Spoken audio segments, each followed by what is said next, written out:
Hello दोस्तों, आशा करता हूँ आप लोग बहुत अच्छे होंगे। मेरा नाम है Chandan Kumar. IAS PCS classes में आपका स्वागत है।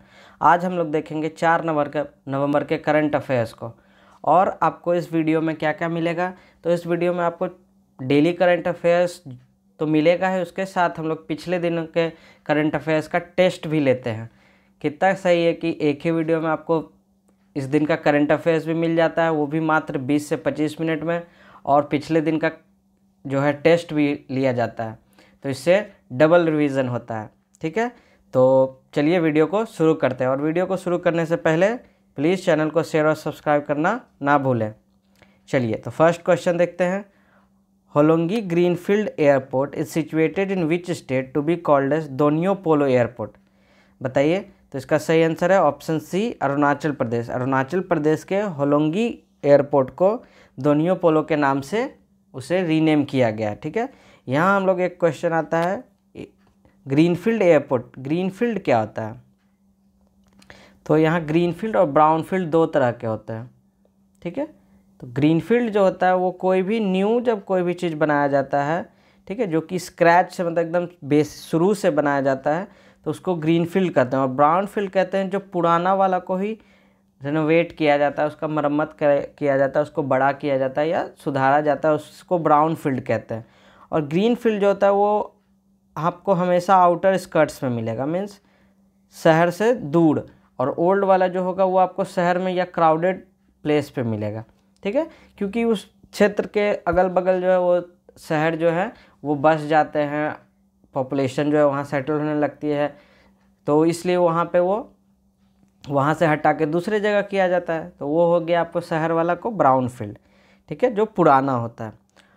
तो हम लोग अब देखेंगे कुछ अरुणाचल प्रदेश के बारे में। ठीक है, तो अरुणाचल प्रदेश को 1987 में स्टेटहुड मिला था, याद रखिएगा। और इसको पहले कहा जाता था NEFA, north eastern frontier agency. ठीक है, याद रखिएगा। और हम लोग देखते हैं एक चीज़ जो है एग्ज़ाम में बहुत पूछा जाता है, बेसिक पूछा जाता है, लेकिन बहुत बच्चे जो है इसमें गलती कर सकते हैं। तो जैसे कि कितने विधानसभा सीट्स हैं, कितने लोकसभा सीट्स हैं, ये आपको पूछ लिया जाता है कौन सीक्वेंस में, कि किस स्टेट में ज़्यादा है कम है, एक सीक्वेंस में बताइए। तो हम लोग अब जब भी किसी स्टेट के बारे में पढ़ेंगे तो उसमें ये भी देखते चलेंगे कि किस स्टेट में कितने लोकसभा सीट है, राज्यसभा सीट है, कितने विधानसभा सीट है, सब कुछ। तो हम लोग अरुणाचल प्रदेश में देखते हैं। तो अरुणाचल प्रदेश में स्टेट लेजिस्लेटिव का सीट जो है, MLA का सीट्स जो है वो 60 है। ठीक है, और लोकसभा का सीट जो है वो कितना है, तो 2 है। ठीक है, MP जो है वो 2 है। और हम लोग देखते हैं अरुणाचल प्रदेश के बारे में। तो अरुणाचल प्रदेश में अभी आपको प्रोजेक्ट वर्तक चलता है। ठीक है, प्रोजेक्ट वर्तक क्या है? तो प्रोजेक्ट वर्तक जो है वो आपको BRO के द्वारा चलाया जाता है। ये इसके तहत प्रोजेक्ट वर्तक के अंतर्गत, ठीक है, अरुणाचल प्रदेश और उसके एडजॉइनिंग डिस्ट्रिक्ट जितने भी हैं अलग अलग स्टेट से, ठीक है, उसके में रोड कंस्ट्रक्शन, उसको मेंटेनेंस करना, वो सब इसमें प्रोजेक्ट वर्तक में किया जाता है।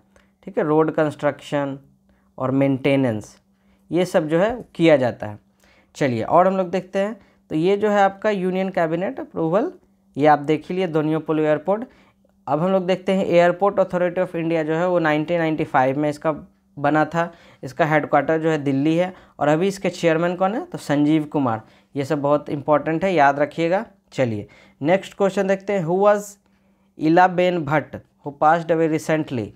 बताइए, इलाबेन भट्ट कौन थी जो अभी देहांत हो गया? तो इसका सही आंसर है ऑप्शन बी, सोशल वर्कर। वो एक सोशल वर्कर थी, ठीक है, जिनका कि 89 ईयर्स में देहांत हो गया। चलिए, आगे हम लोग देखते हैं। और ये जो थी बहुत सारे क्षेत्रों में इनका योगदान रहा। इनके द्वारा सेवा एक NGO है, उनका शुरुआत किया गया। ठीक है, जो कि महिलाओं का हेल्प करता है, फाइनेंशियल और आगे बढ़ने में सहायता करता है। तो और हम लोग इनके बारे में कुछ पढ़ते हैं। तो इलाबेन भट्ट नोटेड गांधीयन फिलॉसफी पे चलने वाली थी।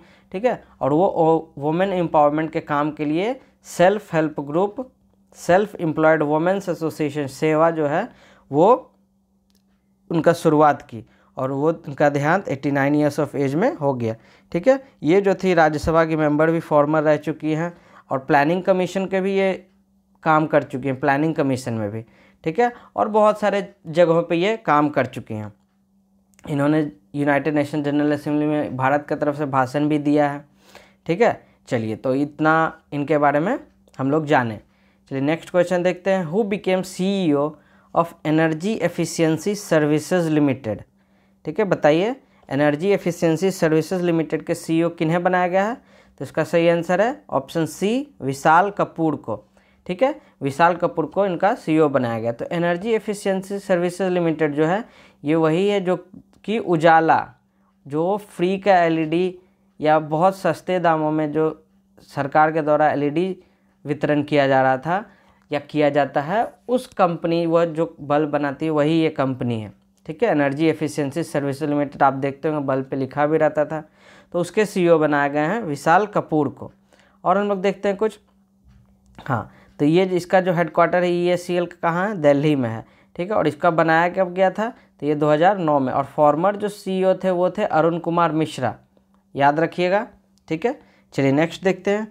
Who became chairman of BPCL। BPCL के न्यू चेयरमैन किन्हें बनाया गया है? तो इसका सही आंसर है option D, VR Krishna Gupta. ठीक है, BPCL जो है एक महारत्न कंपनी है, महारत्ना कंपनी है। और हाल ही में इसको जो है सबसे ज़्यादा जो हाँ, तो हाल ही में BPCL को दिया गया है क्या? तो countries most sustainable oil and gas company का अवार्ड इसको दिया गया है। ठीक है, ये करंट अफेयर्स में मैंने पहले भी बताया है। और हम लोग देखते हैं BPCL के बारे में। तो BPCL का जो हेडक्वार्टर है वो मुंबई में है। इसका फाउंडेशन 1952 में हुआ था। ठीक है, चलिए नेक्स्ट क्वेश्चन देखते हैं। Who was the first voter of independent India who passed away recently. बताइए पहला वोटर जो भारत के चुनाव में सबसे पहला वोट देने वाले कौन थे, जो कि हाल फिलहाल में उनका निधन हो गया? तो इसका सही आंसर है ऑप्शन ए, श्याम शरण नेगी। ठीक है, इनको निधन हो गया। ये सबसे पहला वोट डालने वाले थे और ये आपके हिमाचल प्रदेश से थे और आज अपने पूरे ज़िंदगी में 34 बार ये वोट डाले थे। ठीक है, अलग अलग चुनाव में, जैसे कि लोकसभा हो गया, लोकसभा हो गया, आपको विधानसभा हो गया, आपको पंचायत इलेक्शन में, सारे चुनाव मिला के वो 34 बार टोटल वोट डाल चुके थे। और हम लोग देखते हैं तो उनका जो उम्र जो 106 साल हो गए थे, 34 वोट डाले थे। ठीक है, और हिमाचल प्रदेश असेंबली इलेक्शन से वो हिमाचल प्रदेश के वो थे। ठीक है, 1917 में ही उनका जन्म हुआ था और फर्स्ट जो जनरल इलेक्शन हुआ था 1951 में। ठीक है, उसमें वो वोट डाले थे। और हम लोग देखते हैं टोटली वो जो थे 16 बार, ये सब उतना एग्ज़ाम के लिए इम्पोर्टेंट नहीं है। अब हम लोग कुछ देखते हैं कि इलेक्शन कमीशन के बारे में। ठीक है, कि इलेक्शन कमीशन जो चुनाव का बात हुआ, तो हम लोग देखते हैं तो इलेक्शन कमीशन ऑफ इंडिया जो था वो जो है उसका वो एक कॉन्स्टिट्यूशन, सबसे पहले तो ये जानिए वो एक कॉन्स्टिट्यूशनल बॉडी है। कॉन्स्टिट्यूशनल बॉडी क्या होता है? तो वैसा बॉडी जिसका कि वर्णन कॉन्स्टिट्यूशन में दिया गया, मीन्स उसके बारे में कॉन्स्टिट्यूशन में बात किया गया है। तो ये जो है आपको आर्टिकल 324 में इस इलेक्शन कमीशन के बारे में बात किया गया है। ठीक है, और ये जो है 324 में बात किया गया, इस क्या दिया गया है 324 में? तो इसमें दिया गया है पावर दिया गया है, सुपरिटेंडेंस दिया गया है। ठीक है, और सारे इलेक्शन कराने के लिए, जैसे कौन कौन सा इलेक्शन? तो पार्लियामेंट का इलेक्शन हो गया, प्रेसिडेंट का इलेक्शन हो गया, वाइस प्रेसिडेंट का इलेक्शन हो गया और स्टेट लेजिस्लेचर का इलेक्शन हो गया। ये सारे जितने भी इलेक्शन है वो आपको इलेक्शन कमीशन ऑफ इंडिया कराता है। और ये किस आर्टिकल में दिया है? तो ये आर्टिकल 324 में दिया है। ठीक है, और पहला जो चुनाव हुआ था वो कब हुआ था? तो अभी हम लोग जाने 1951 में हुआ था। ठीक है, और ये जो है इलेक्शन कमीशन ऑफ इंडिया ये कब बना था? तो ये आपको बना था 25 जनवरी 1950 में। ठीक है, 1950 को ये में बना था 25 जनवरी, और इसी दिन को हम लोग मनाते हैं नेशनल वोटर्स डे।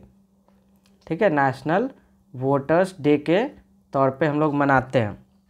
ठीक है, अभी हम लोग देखते हैं कौन है लॉ एंड जस्टिस मिनिस्टर कौन है? तो किरण रिजिजू हैं। ठीक है, ये जो हैं ये लॉ एंड जस्टिस मिनिस्टर हैं। ठीक है, और चीफ इलेक्शन कमिश्नर कौन है? चीफ इलेक्शन कमिश्नर, ठीक है, तो ये है आपका राजीव कुमार। ठीक है, और दूसरे जो टोटल 3 इलेक्शन कमिश्नर होते हैं, जिसमें एक चीफ इलेक्शन कमिश्नर होते हैं और 2 जो है वो इलेक्शन कमिश्नर होते हैं। वो दोनों और कौन कौन है? तो एक है अनूप चंद्र पांडे और दूसरे हैं अजय भादु। ठीक है, याद रखेंगे, अजय भादु। ठीक है, ये सारा था आपका इलेक्शन कमीशन के बारे में। ठीक है, आई होप आपको याद रहे। एक बार फिर से इसको वीडियो को दोबारा देखिएगा, मीन्स इतना पोर्शन को अच्छे से आपका याद हो जाएगा इलेक्शन कमीशन के बारे में। चलिए नेक्स्ट क्वेश्चन देखते हैं। PM Modi inaugurated global investors meet in which state or UT? बताइए कहाँ पे इनका शुरुआत किया गया ग्लोबल इन्वेस्टर्स मीट? तो इसका सही आंसर है ऑप्शन बी, कर्नाटका में इसे शुरू किया गया है। ठीक है, चलिए कर्नाटका के अभी कौन है ये चीफ मिनिस्टर? तो बसवराज बोम्मई। ठीक है, चलिए नेक्स्ट क्वेश्चन देखते हैं कि India's largest wind turbine install in which state? तो इसका सही आंसर क्या होगा? तो इसका सही आंसर है ऑप्शन ए, गुजरात के मुंद्रा पोर्ट में। ठीक है, मुंद्रा एक जगह है गुजरात में, पोर्ट के नाम से ही वो मशहूर है, लेकिन उस जगह भी है वहाँ पे इसको इंडिया का सबसे लार्जेस्ट जो विंड टर्बाइन है वो वहाँ पे इंस्टॉल किया जा रहा है अडानी के द्वारा। अडानी विंड एनर्जीज जो है उसके द्वारा इसको स्टार्ट वहाँ पे किया जा रहा है। ठीक है, और हम लोग देखते हैं गुजरात के बारे में थोड़ा बहुत। तो गुजरात जो है इंडिया में सबसे बड़ा जो कोस्ट लाइन है वो सबसे बड़ा किसका है? तो गुजरात का है। ठीक है, गुजरात में और क्या क्या है? तो गिर नेशनल पार्क है। ठीक है, और गिर नेशनल पार्क में आपको क्या मिलता है? तो लायन मिलता है, एशियाटिक लायन। ठीक है, एशियाटिक लायन पाया जाता है। और इंडिया एकमात्र ऐसा देश है, ओनली कंट्री है इंडिया, ठीक है, जहाँ की आपको लायन और टाइगर दोनों पाया जाएगा, मीन्स पाया जाता है। ठीक है, तो और हम लोग देखते हैं गुजरात के बारे में। तो गुजरात में अभी स्टैच्यू ऑफ यूनिटी आप देखते हैं, स्टैच्यू ऑफ यूनिटी जो है केवड़िया में है। ठीक है, और अभी जो था मोरबी में आपको बहुत दुखद जो घटना हुआ था, जिसमें 150 से ऊपर लोग जो है पुल गिरने के कारण नदी में डूब के मर गए। ठीक है, वो जो है वहीं गुजरात में था। और ये किस नदी पे था? तो ये था आपका मच्छू रिवर पे। ठीक है, मच्छू रिवर पे ये मोरबी ब्रिज था। ठीक है, तो आई होप इतना आपको समझ में आया। चलिए नेक्स्ट देखते हैं। In which place Ganga Utsav 2022 the river festival to be celebrated on 4 November? तो इसका सही आंसर है ऑप्शन सी, न्यू दिल्ली में। ठीक है, न्यू दिल्ली में ये जो है शुरू किया गया है। और हम लोग देखते हैं गंगा उत्सव जो है वो मनाया किस लिए जा रहा है? तो लोगों में गंगा या कोई भी रिवर, सिर्फ गंगा नहीं, सारे इंडियन के रिवर्स के में साफ़ सफाई के लिए, उसका रेजुविनेशन के लिए, मीन्स उसके जीवोद्धान के लिए जो है वो जागरूकता बढ़ाया जा रहा है। तो इसके लिए ये उत्सव शुरू किया गया है। जिस तरह से हम लोग देखते हैं यमुना जो है किस तरह से अब मरने के कगार पे आ गई हैं। ठीक है, तो इस तरह के से रिवर को जो फिर से जिंदा करने के लिए हम लोगों में जागरूकता फैलाने से ही ये आगे बढ़ेगा, इस सोच को लेके ये सब काम किया जा रहा है। ठीक है, और ये जो है मिनिस्ट्री ऑफ जल शक्ति के द्वारा किया जा रहा है। मिनिस्ट्री ऑफ जल शक्ति के कौन है? तो गजेंद्र सिंह शेखावत। ठीक है, गजेंद्र सिंह शेखावत। ठीक है, याद रखेंगे। और ये मेजर ध्यानचंद स्टेडियम जो न्यू दिल्ली में है उसका, वहाँ पे इसका आयोजन किया गया। और मेन ऑब्जेक्टिव आपको बता दिए, reverse and spread awareness of significance of river rejuvenation across river basins in India. ठीक है, चलिए नेक्स्ट देखते हैं। Which state will host track Asia cup 2022 cycling tournament? बताइए। तो इसका सही आंसर है ऑप्शन सी, केरला। ठीक है, केरला में जो है ये ट्रैक एशिया कप 2022 जो है उसका आयोजन किया जाएगा। चलिए, और हम लोग देखते हैं कुछ केरला के बारे में। तो केरला में जो बहुत कुछ है केरला में। ठीक है, तो केरला के बैक वाटर्स को हम लोग क्या कहते हैं? कयाल्स कहते हैं। ठीक है। केरला के बैक वाटर्स को क्याल कहते हैं। केरला के वहाँ पे आपको मोनाजाइट सैंड होता है, ठीक है, मोनाजाइट, जो कि सिर्फ केरला के बीचेस पे पाया जाता है मोनाजाइट सैंड। और उसमें क्या पाया जाता है, हम लोग को मिलता है थोरियम। थोरियम क्या है, तो एक रेडियो एक्टिव मटेरियल है जो कि हम लोग को न्यूक्लियर एनर्जी में प्राप्त करने में मदद करता है, ठीक है। चलिए और हम लोग देखते हैं नेक्स्ट क्वेश्चन कि who chaired first national natural farming mission meeting held in new Delhi. बताइए पहला नेशनल नेचुरल फार्मिंग मिशन को उसका बैठक में अध्यक्षता कौन किए थे, तो इसका सही आंसर है ऑप्शन सी, नरेंद्र सिंह तोमर।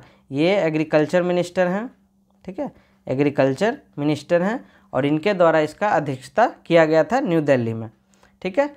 चलिए तो आज का ये जो क्वेश्चन है समाप्त। अब हम लोग देखेंगे पिछले दिन का जो करंट अफेयर्स था 3 नवंबर का, उसका अब हम लोग टेस्ट लेंगे।